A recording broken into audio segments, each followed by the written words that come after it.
എല്ലാവർക്കും പുതിയൊരു വീഡിയോയിലേക്ക് സ്വാഗതം. ഇതെന്താണെന്നറിയോ, എൻ്റെ മോളുടെ വീട്ടിൽ ഇത്തിരി സ്ഥലമാണ് കേട്ടോ. അവിടെ അവർ നട്ടിരിക്കുന്ന കുറേ ചെടികൾ, അത് നട്ട രീതികൾ, അതിനെപ്പറ്റിയൊക്കെ ഇത്തിരി എനിക്കറിയാവുന്ന കുറച്ച് കുറച്ച് കാര്യങ്ങൾ ഞാൻ നിങ്ങളുമായിട്ടൊന്ന് പങ്കുവെക്കണതാണ് കേട്ടോ ഇന്നത്തെ എൻ്റെ വീഡിയോ കേട്ടോ. അവർ രണ്ടുപേരും ജോലിക്കാരാണ് കേട്ടോ. പക്ഷേ കൃഷി അങ്ങനെയുള്ള ചെടികൾ നടുന്നതിനൊക്കെ ഭയങ്കര ഇഷ്ടം മനസ്സിലുള്ളവരുമാണ്. അപ്പോൾ എന്താണ് അവരുടെ മാത്രമല്ല, അവരെ പോലെ ഇങ്ങനെ എന്താണ് ജോലി തിരക്കുകളൊക്കെ ഉള്ളവർക്ക് ഏറ്റവും തിരഞ്ഞെടുക്കാൻ പറ്റിയ ഒരു കൃഷി രീതിയാണ് നമ്മുടെ ഈ ഹൈ ഡെൻസിറ്റി ഫാമിങ്. ഇതവർ നട്ടിട്ട് ഒരു നാല് മാസത്തിൽ കൂടുതലായിട്ടില്ല കേട്ടോ. ഇപ്പോൾ ഇത് പേരയൊക്കെയാണ്. അപ്പോൾ അതിൽ നിന്ന് അവർക്ക് കുറേ പേരയ്ക്ക വെളിയിൽ നിന്ന് മേടിക്കണ്ട, അവർക്കും അവരുടെ മക്കൾക്കും ഒത്തിരി വേണ്ടല്ലോ. അപ്പം കീടനാശിനികളൊന്നും അടിക്കാതെ അങ്ങനെ ഒരു ചിന്തയും ഇതിൻ്റെ പുറകിലുണ്ട് കേട്ടോ. ഇങ്ങനെ ഹൈ ഡെൻസിറ്റി ഫാമിംഗ് എന്ന് പറഞ്ഞാൽ എന്താണെന്ന് ആദ്യം നമുക്ക് നോക്കാം കേട്ടോ.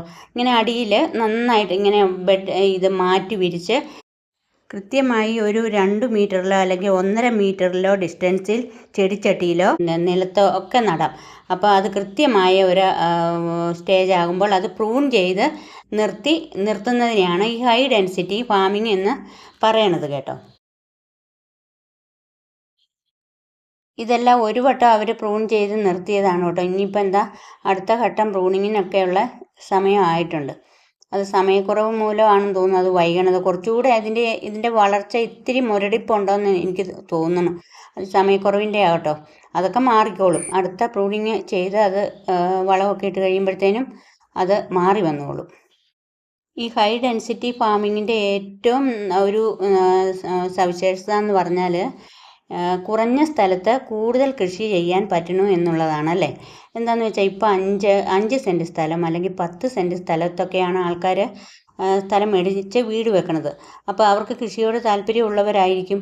അപ്പോൾ ഇങ്ങനെ കൃഷി ചെയ്യുന്നതിലൂടെ കൂടുതൽ വിളകൾ കുറഞ്ഞ സ്ഥലത്ത് നമുക്ക് കൃഷി ചെയ്യാൻ പറ്റുന്നുണ്ട്.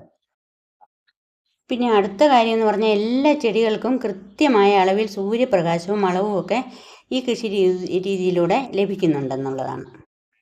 പിന്നെ ഇതിൻ്റെ വിളവെടുക്കുമ്പോഴേ അത് ചെറിയ കുട്ടിക്ക് പോലും പൊക്കമില്ലല്ലോ, ചെറിയ കുട്ടികൾക്ക് പോലും എളുപ്പത്തിൽ വിളവെടുപ്പ് നടത്തും. പിന്നെ എന്താണെന്ന് വെച്ചാൽ അടുത്ത പ്രത്യേകത എന്ന് പറഞ്ഞാൽ കുറഞ്ഞ സമയത്തിനുള്ളിൽ വിളവെടുപ്പ് നടത്താം. എന്താണെന്ന് വെച്ചാൽ സാധാരണ ഒരു മാവ് അല്ലെങ്കിൽ പ്ലാവ് വളർന്നു വരുന്ന എത്രയാണ്, കുറേ വർഷങ്ങൾ എടുക്കണം അല്ലേ. കുറേ വർഷങ്ങൾ എടുക്കേണ്ടി വരും. നമ്മൾ സാധാരണ നമ്മൾ നാട്ടുപ്ലാവൊക്കെ നട്ടു അത് വളർന്നു വരണമെങ്കിൽ, നാട്ടുപ്ലാവല്ല ബെഡാണെങ്കിലും അത് കുറേ സമയം എടുക്കും, അത് കുറേ വർഷം എടുക്കും അത് ചിലപ്പം വളർന്നു വരണമെങ്കിൽ. ഇപ്പം എന്താണെന്ന് വെച്ചാൽ പെട്ടെന്ന് ഫലം കിട്ടുന്നതൊക്കെ ഉണ്ട്. എന്നിരുന്നാലും സാധാരണ കാണുന്ന കാര്യമാണ് ഞാൻ പറയണത് കേട്ടോ. അപ്പോൾ അതിൽ നിന്ന് കുറേ വർഷങ്ങളെടുക്കും. ഇതിൽ ഈ ഒരു രീതിയിൽ നമുക്ക് കുറഞ്ഞ സമയത്തിനുള്ളിൽ വിളവെടുപ്പ് നടത്താൻ പറ്റും കേട്ടോ. ഇതിപ്പോൾ ഞാൻ പറഞ്ഞില്ലേ, ഇത് ശരിക്കും പറഞ്ഞാൽ ഇവർ ശരിക്കും അതിനൊരു വളം ചെയ്യാൻ അവർക്ക് സമയം കിട്ടാനായിട്ടാണ്. അല്ല, ഇതിൽ കൂടുതൽ ഇതിൽ നിന്ന് ഇവർക്ക് വിളവെടുക്കാൻ പറ്റും. പിന്നെ ഇത് നമ്മുടെ മട്ടുപ്പാവിൽ, നമ്മുടെ ടെറസിൻ്റെ പൊക്കത്തിലും ഇങ്ങനെ കൃഷി ചെയ്യുക കേട്ടോ. എന്താണെന്ന് വെച്ചാൽ നമ്മുടെ ഗ്രോ ബാഗ് പറ്റില്ല, നമ്മുടെ ചെടിച്ചട്ടിയിൽ, വലിയ ചട്ടിയിൽ ഇത് നമ്മുടെ പൊക്കത്തിലും, നമ്മുടെ ടെറസിൻ്റെ പൊക്കത്തിലും ഇത് കൃഷി ചെയ്യാം. ഇത് കണ്ടോ, ഇതൊരു നാരകമാണ് കേട്ടോ. ഇതിൻ്റെ പ്രൂണിങ്ങിൻ്റെ സമയം കഴിഞ്ഞു. ഇത് ഒരു പ്രാവശ്യം ഇത് പ്രൂൺ ചെയ്ത് നിർത്തതാണ്. ഇനിയിപ്പോൾ അടുത്ത ഘട്ടം അത് ചെയ്തിട്ടില്ല. അത് ചെയ്ത് വളമൊക്കെ ഇടുമ്പോഴത്തേനും അത് നന്നായിട്ട് വളർന്നു വരും.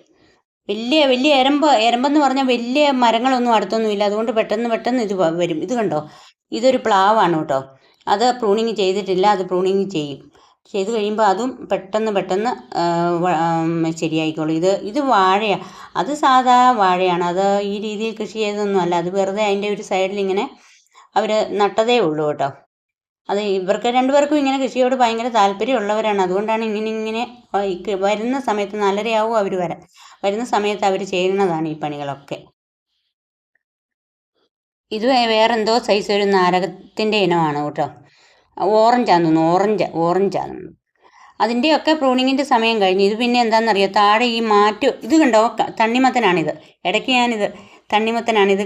അങ്ങനെ അത് വരുമ്പം കാണിക്കാമെന്ന് ഓർത്തു കേട്ടോ. അത് എപ്പോഴാണ് ഞാൻ അത് കഴിഞ്ഞല്ലേ, ഇതെടുത്തു കഴിഞ്ഞാണല്ലോ ഞാൻ വോയിസ് കൊടുക്കണത്. കണ്ടില്ലേ, ഇത് ഈ താഴെ പടർന്ന് കിടക്കുന്ന ഇങ്ങനെ തണ്ണിമത്തനാണ് കേട്ടോ.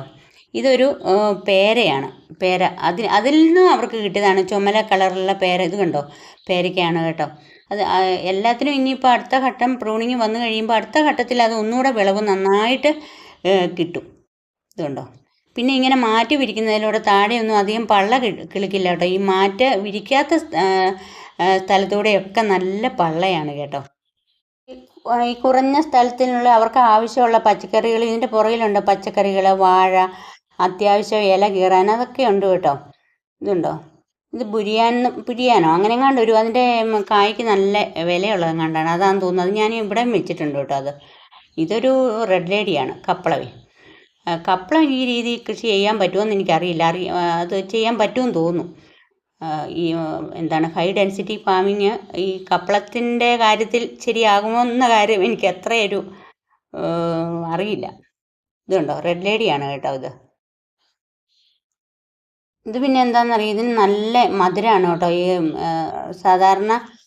സാധാരണ റെഡ് ലേഡിക്കായാലും നല്ല മധുരമുള്ളതാണ്. പിന്നെ എന്നാൽ അത്യാവശ്യം കറി വെക്കാനും ഒക്കെ കൊള്ളാം. വലിയ പൊക്കവും ഇല്ല അതിന്. നമ്മൾ അതിൻ്റെ നല്ല ഉള്ളുണ്ട് കേട്ടോ. ഉള്ളെന്ന് പറഞ്ഞാൽ അത് ആ അകത്തെ ഭാഗത്തിനാണ് ഞാൻ പറയണത്, ഉള്ളെന്ന് പറയണത്. അപ്പോൾ ഇവരെ പോലെ ജോലിക്ക് പോകുന്നവർക്കൊക്കെ കുറച്ച് സ്ഥലമുള്ളവർക്കൊക്കെ പറ്റിയ ഒരു കൃഷി രീതി തന്നെയാണ് കേട്ടോ ഈ ഹൈ ഡെൻസിറ്റി ഫാമിങ്. ഇതൊക്കെ സൈഡിൽ കൂടെ ആ നട്ടിരിക്കുന്ന ചെടിയുടെയൊക്കെ സൈഡിൽ കൂടെ ഇവർ വാഴ വെച്ചിരിക്കണതാണ് കേട്ടോ. ഏത്ത വാഴയൊക്കെ ഉണ്ട്. ഇത് കണ്ടോ, തണ്ണിമത്തൻ കണ്ടോ, തണ്ണിമത്തൻ. ഇത് നല്ല മഞ്ഞ കളറാട്ടോ. എന്താന്ന് വെച്ചാൽ ഞാൻ കേട്ടിട്ടുണ്ട് ഈ തണ്ണിമത്തൻ. ഞാനങ്ങനെ മേടിക്കാറില്ല കേട്ടോ കടയിൽ നിന്ന്. എന്താണെന്ന് വെച്ചാൽ അതിൽ ഒത്തിരി കീടനാശിനി ഒക്കെ ഉണ്ടെന്നൊക്കെ പറയണം, അറിയില്ല. പക്ഷേ ഇതിങ്ങനെ ആകുമ്പോൾ ഇതിന് കുഴപ്പമില്ലല്ലോ, നമ്മുടെ വീട്ടിൽ തന്നെ ഉള്ളതല്ലേ. അപ്പം ഇത്തിരി ചെറുതാണ് കേട്ടോ, പക്ഷെ നല്ല സ്വാദാ. നല്ല മഞ്ഞ കളറാണ് അതിൻ്റെ ഉൾഭാഗം. ഇത് കണ്ടോ, ഒരെണ്ണം കൂടെ കണ്ടോ. എനിക്കറിയില്ലായിരുന്നു. നമുക്ക് ഈ വാട്ടർ മെലോൺ എന്ന് പറഞ്ഞ ഈ തണ്ണിമത്തനെ ഇങ്ങനെ ഇവിടെ നമ്മുടെ നാട്ടിൽ എന്താണ് ഉണ്ടാകുമെന്ന് എനിക്കറിയില്ലായിരുന്നു. ഇതുകൊണ്ടോ ഈ ചുറ്റും പള്ള പോലെ ഇത് കണ്ടോ കിടക്കുന്നുണ്ടോ, എത്രയാണെന്നറിയോ. ഇപ്പം മഴക്കാലം ആയതുകൊണ്ട് ഇത് പകുതി അഴുകിപ്പോയി കേട്ടോ. ഇത് കണ്ടോ കിടക്കണേ. ഇത് തണ്ണിമത്തനാണ് കേട്ടോ. അപ്പോൾ എൻ്റെ ഈ വീഡിയോ ഞാൻ ഇവിടെ വെച്ച് വൈൻഡപ്പ് ചെയ്യുകയാണ് കേട്ടോ. എൻ്റെ മോളുടെ വീട്ടിലെ ഇത്തിരി കൃഷി വിശേഷങ്ങൾ. Okay, bye.